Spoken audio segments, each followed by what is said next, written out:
নমস্কার বন্ধুরা, কেমন আছে? আশা করি সবাই ভালো আছো। তো সকালবেলায় কাজে এসেছি, সেই ছাদে ঘোলা মারছিলাম।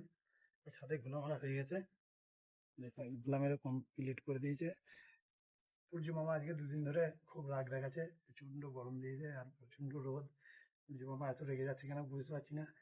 আর আমি মিস্ত্রি যারা আছে সবাই ক্লান্ত হয়ে যাচ্ছে, কাজ করতে করতে গরমে থাকতে পারছে না রোদে। মানে প্রচুর রোদ দিয়েছে দুদিন হলো, আজকে আর কালকে। এত গরম দিয়েছে আর কি বলবো, দুঃখের কথা। কাজ করতে পারছি না, দেখা যাক এখন কি হয়। সারা দিনটা বাকি এখন, এখন বাজে সবে 10টা। মিস্ত্রিরা জল খেতে গেলো, আমিও একটু পানিটা খেয়ে নিই। তো আজকে সকালে আমি কাজে গিয়েছিলাম, কাজে গিয়ে সকাল থেকে কাজ করছিলাম। তো যখন আমি 1টার সময় খেতে এলাম, তখন বাড়িতে এসে খাওয়ার সময় আমার শরীরটা খুব খারাপ করছিল। তারপরে কাজে গিয়েছিলাম আমি মিস্ত্রির সঙ্গে, দিয়ে ওখানে গেলাম।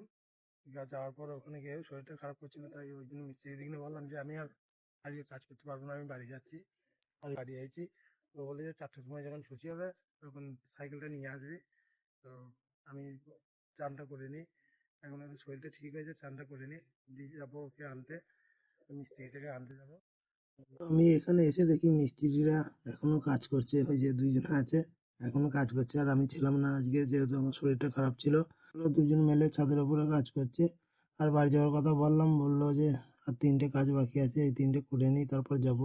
তো ওই কাজ 3টে করার জন্য এইগুলো তৈরি করছে। তো ছাদের উপরে এসে এইগুলো লাগাচ্ছে, ওই 3টে তৈরি করে। এই যে ওখানে পিলার ঢালা হবে, তাই জন্য ওই গাঁথনিটা করা আছে, ওর সমান করে নিচ্ছে। তো ঠিক আমি বললাম ঠিক আছে তাই করে নে, তারপরে আমরা বাড়ি যাব। ঠিক আছে, কাজটা তো করতে হবে। মিস্ত্রিকে আনতে গেছিলাম, মিস্ত্রিকে নিয়ে বাড়ি চলে এলাম। তো ওখানে আমি একটু দাঁড়ানোর পর ওদের কাজ শেষ হয়ে গেলো, তো মিস্ত্রি বাড়ি চলে যেতে আমি বাড়ি চলে এলাম। ওখানে চান টান করে খাওয়া দাওয়া করবে। তো সেই আজকের মতন ভিডিওটা এখানেই শেষ করছি।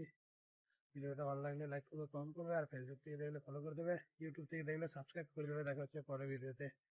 টাটা।